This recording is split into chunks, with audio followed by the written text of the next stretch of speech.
Olá, estamos novamente aqui para darmos continuidade, na verdade, encerrarmos a nossa série de estudos a respeito das 9 marcas de uma igreja saudável. Nós já vimos as 9 marcas de uma igreja saudável. Então hoje nós vamos fazer o fechamento do assunto, a conclusão. Antes, eu queria convidá-los para ler comigo o texto de Mateus, capítulo 24, dos versos 4 a 14. E ele, Jesus, lhes respondeu: Vede que ninguém vos engane, porque virão muitos em meu nome, dizendo, eu sou o Cristo, e enganarão a muitos. E certamente ouvireis falar de guerras e rumores de guerra. Vede, não vos assusteis, porque é necessário assim acontecer, mas ainda não é o fim. Porquanto se levantará nação contra nação, reino contra reino, e haverá fomes e terremotos em vários lugares. Porém, tudo isso é o princípio das dores. Então sereis atribulados, e vos matarão. Sereis odiados de todas as nações por causa do meu nome. Nesse tempo, muitos hão de se escandalizar, trair e odiar uns aos outros. Levantar-se-ão muitos falsos profetas e enganarão a muitos. E por se multiplicar a iniquidade, o amor se esfriará de quase todos. Aquele, porém, que perseverar até o fim, esse será salvo. E será pregado este evangelho do reino por todo o mundo, para testemunho de todas as nações. Que Deus nos abençoe.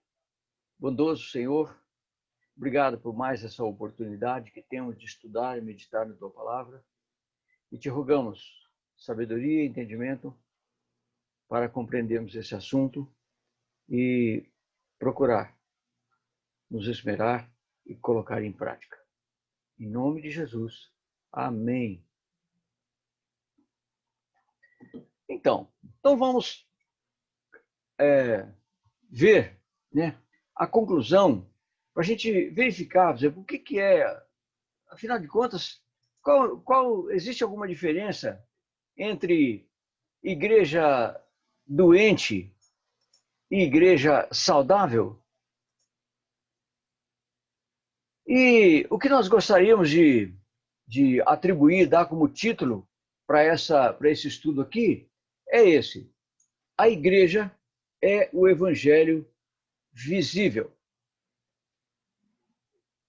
Mais tarde, nós vamos voltar a esse texto e em Efésios 3:10, isso aconteceu a fim de que agora, por meio da igreja, as autoridades e os poderes angélicos do mundo celestial conheçam a sabedoria de Deus em todas as suas diferentes formas. Bem, então as 9 marcas que nós vimos foram essas aí. A pregação expositiva é aquela em que trata da exposição verdadeira, fiel da palavra de Deus. A teologia bíblica, que é também uma outra característica de uma igreja saudável, é aquela que nós não buscamos teologias, não buscamos a vontade, a verdade de Deus em outro lugar, mas sim na Bíblia, na Escritura Sagrada. O Evangelho como a boa notícia da salvação, a conversão, que é um ato especial, um ato poderoso, não é um ato comum, que faz com que uma nova natureza seja criada. Também foi falado a respeito da evangelização, isto é, esse é o papel, né, da igreja. Então nós vimos no texto de Mateus também que o evangelho será pregado pela igreja. A respeito da membresia, né, quais são os critérios para que uma pessoa seja aceita e recebida como membro da igreja. Não necessariamente da igreja local, mas da igreja de Cristo. A disciplina também é algo que é muito praticada porque, né, como lemos aí também, o amor se esfriará de quase todos, porque as coisas vão acontecendo e nós vamos fugindo da palavra e é importante que haja a disciplina para que nós possamos voltar às práticas da palavra do Senhor. O discipulado é uma ferramenta super importante para levar a mensagem pura ao coração das pessoas. E, finalmente, a liderança. Então, a liderança deve realmente representar a verdade, a palavra de Deus na vida da igreja, com honestidade e com singeleza. Bom, é lógico que essas 9 marcas aí não são necessariamente as únicas. Por exemplo, vamos falar na oração. Então, a oração é uma marca da igreja saudável. Então, não se pode falar numa igreja que não ora. Também o amor fraternal. Então, o autor que nós estamos utilizando como base, ele escolheu essas 9 marcas aí pela razão de que são marcas que às vezes são esquecidas, não são levadas em conta, não são levadas a sério. Essas outras são as mais comuns, então, naturalmente, todo mundo está sempre levando em conta. Bom, o que é uma igreja doente? Então, nós podemos ver que uma igreja doente é uma força antimissionária, ou seja, é aquela força que não ajuda em nada a divulgação, a pregação da palavra, a pregação do evangelho. É uma igreja que não ajuda em nada, não atrai ninguém para a palavra de Deus e para a salvação eterna. Bom,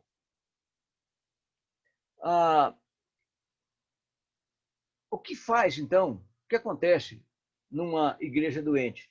Ela mente a respeito de quem é Cristo. Então, nós vemos que o apóstolo Pedro, quando foi questionado a respeito de Jesus perguntando quem eu sou, falou, tu és o Cristo, o Filho do Deus vivo, Senhor e Salvador nosso.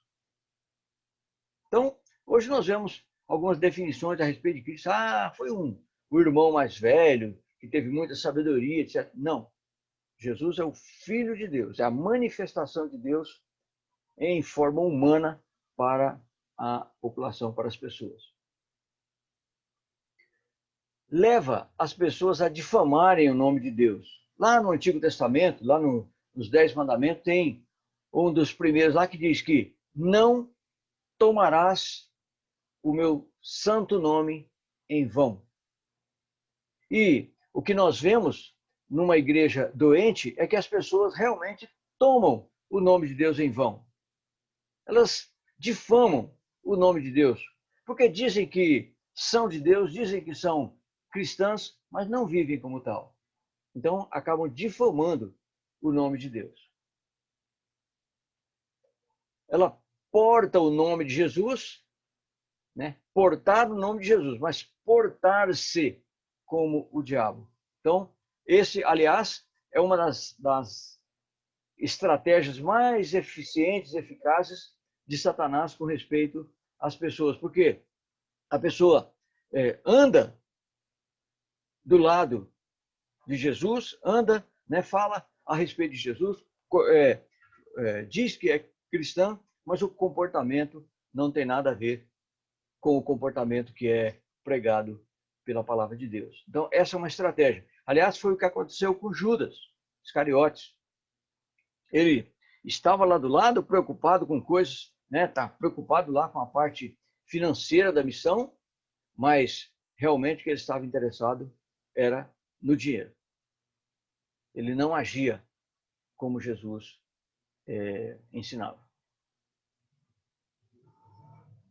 Mas como é a igreja doente?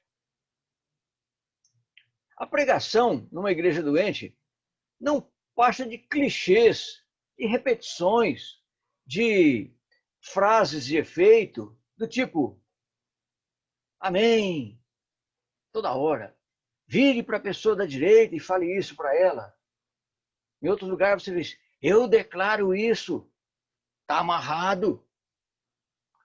Tome posse da bênção. Você é cabeça e não é cauda. Enfim, são clichês que saem da cabeça do pregador e não da Bíblia.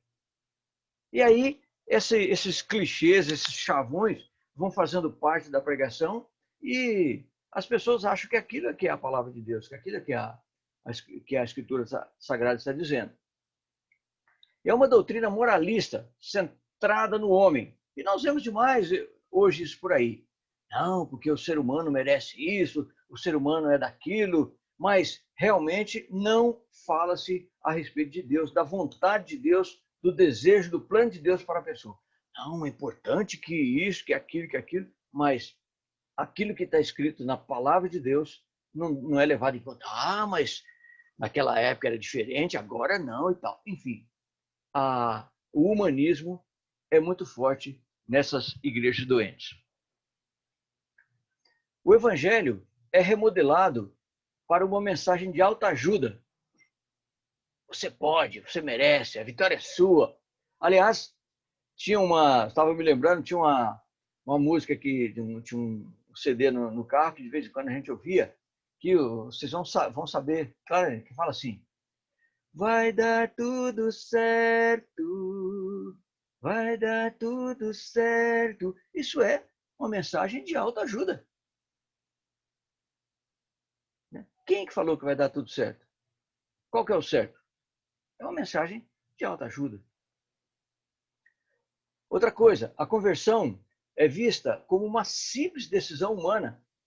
Eu me lembro, lá na minha região, tinha algumas igrejas lá, então, por exemplo, quando uma pessoa se convertia e começava a frequentar a igreja, o que ela falava? Ou alguém falava, eu virei crente. Ou fulano virou crente. Quando ele sair da igreja, ele largou de ser crente. Mas, simplesmente, eu virei crente, ou seja, eu tomei uma decisão pessoal e agora, ao invés de fazer isso aqui, eu vou frequentar aquela igreja e agir da maneira como eles mandam. Mas a conversão não é uma simples decisão humana. Ela é uma prática do poder de Deus, como nós já vimos aqui nessa série. E a evangelização deixada de lado.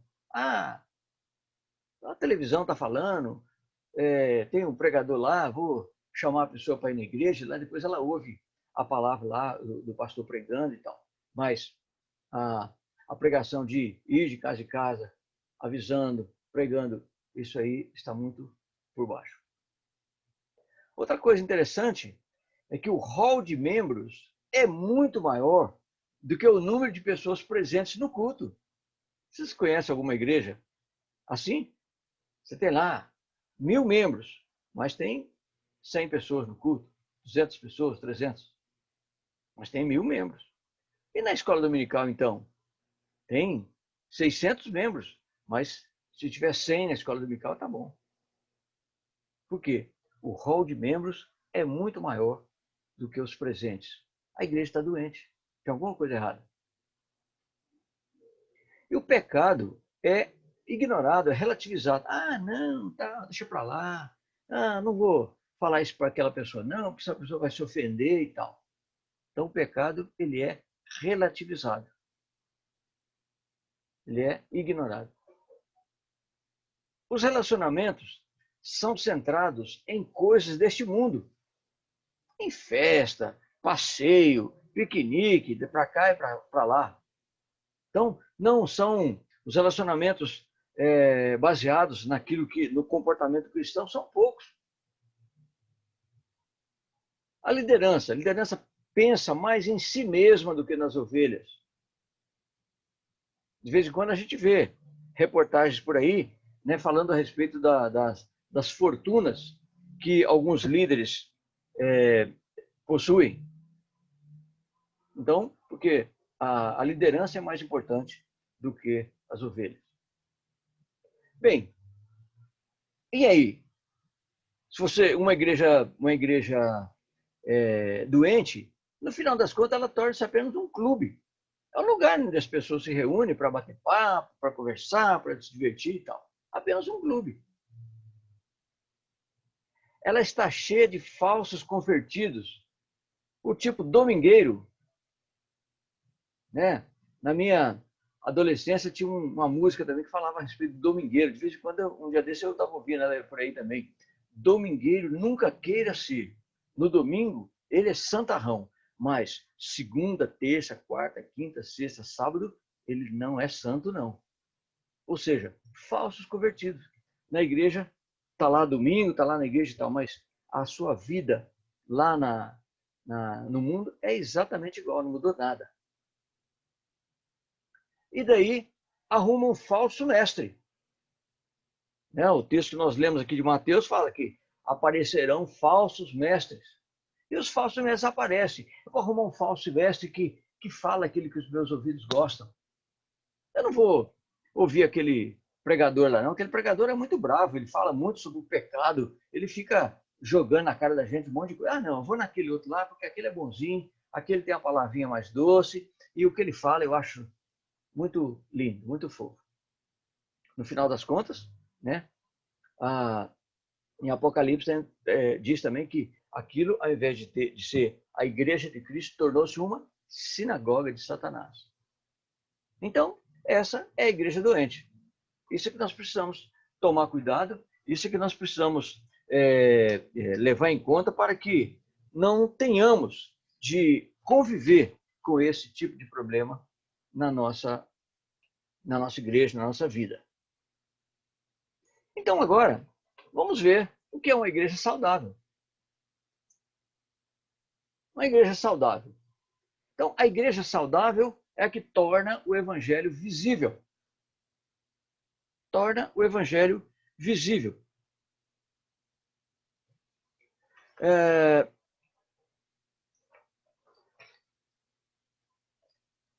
A proclamação do evangelho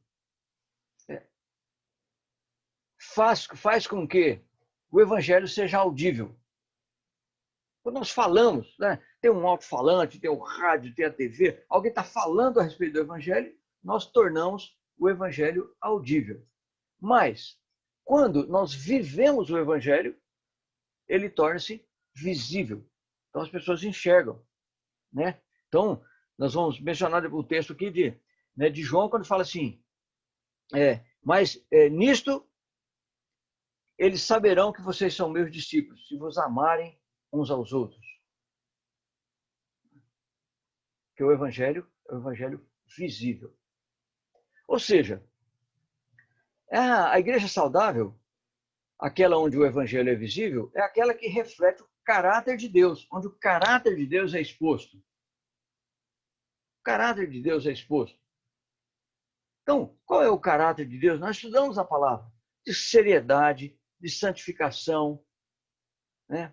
de não brincar. Ou seja, o caráter de Deus é cheio de bondade, de amor e de justiça.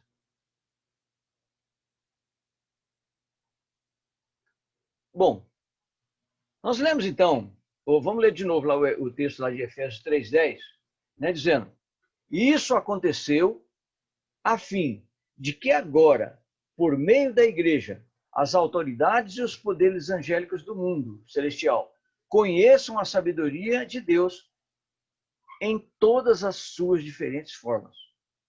Então, esse realmente é o papel da igreja. A igreja, o evangelho vai ser falado até mesmo para os anjos das regiões celestiais.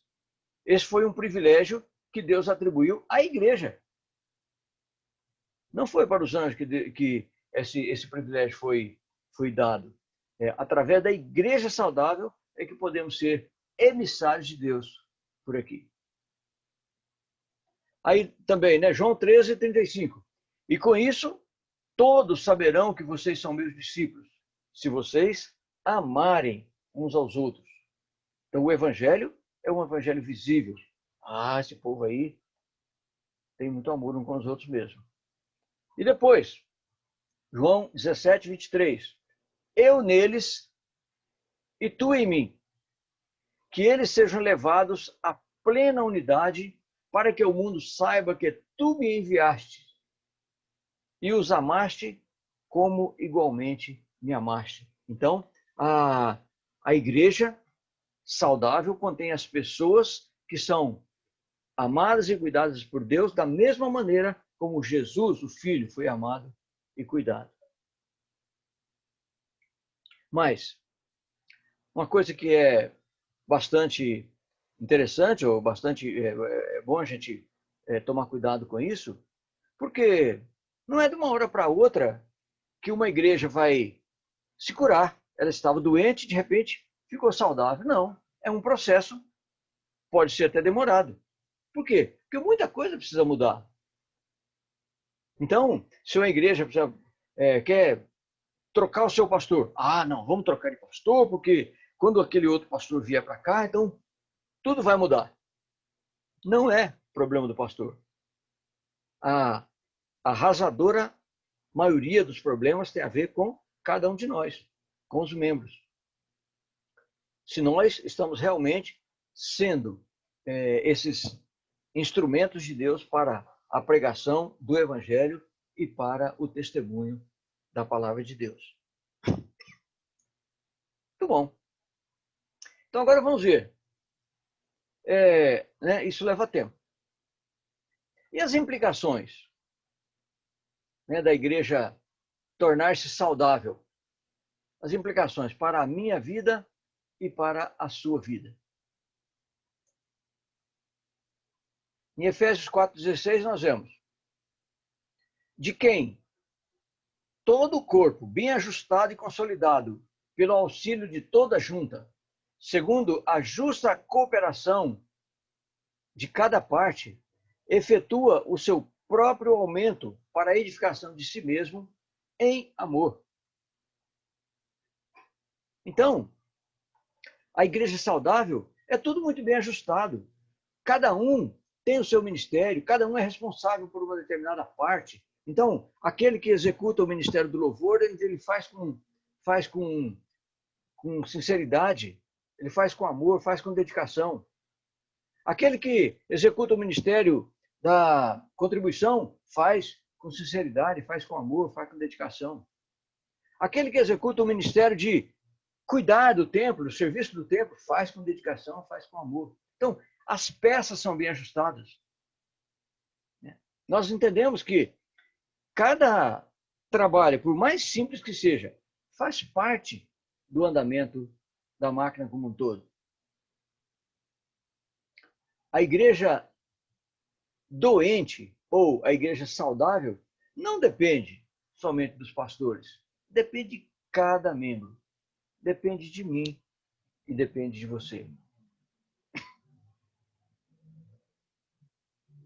Bem, a nossa revista, ela traz, no final da lição, umas questões para avaliação.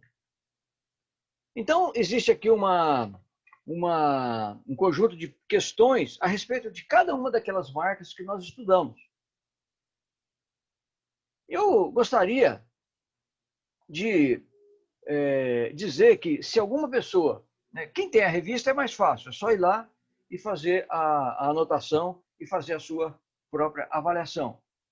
Mas, se eventualmente alguém quiser o texto, então manda para mim uma mensagem, pode ser no e-mail, pode ser em qualquer outra mídia eletrônica que o irmão esteja utilizando, mande uma mensagem para mim, olha, eu quero fazer a avaliação, a autoavaliação da revista. Aí eu vou mandar para você, digitalizar e mandar isso aqui para você, para que você possa fazer a sua autoavaliação.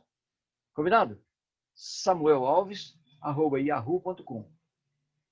Ou então, nas nossas mídias que nós estamos acostumados aí, do WhatsApp, etc.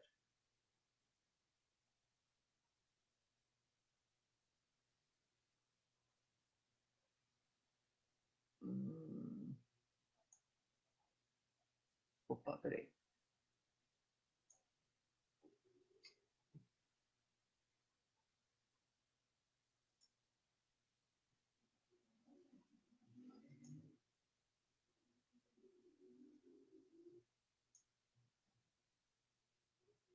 Softshare. Aqui. Queremos, então, agradecer a atenção de todos nessa sequência de lições que nós tivemos aqui nessa revista, né? As 9 marcas de uma igreja saudável. E convidamos, e incentivamos, e desafiamos a cada um para que leve a sério a busca pelos itens que fazem com que a igreja seja saudável. E lembre-se que uma igreja saudável depende de mim, depende de você, depende do líder, depende do funcionário, depende de todos, né? E que realmente o Senhor queira nos abençoar e fazer com que a nossa igreja elimine alguma doença que ela venha a ter e torne-se, sinceramente, numa igreja saudável para a honra e para a glória do Senhor. Meu Deus, realmente é com muita alegria que nós pudemos ensinar, pudemos estudar esse tema a respeito da igreja saudável e suplicamos a tua bondade, a tua misericórdia para a nossa vida, para que a nossa atenção seja chamada para algum problema que cada um de nós venha a ter, para que nós possamos corrigir e voltarmos com sinceridade de coração à tua presença. Muito obrigado, Pai, no nome de Jesus. Amém. Obrigado. Seja feliz. E no próximo semestre, no próximo mês de novembro, já estaremos estudando um novo tema para a honra e para a glória do Senhor. Até logo.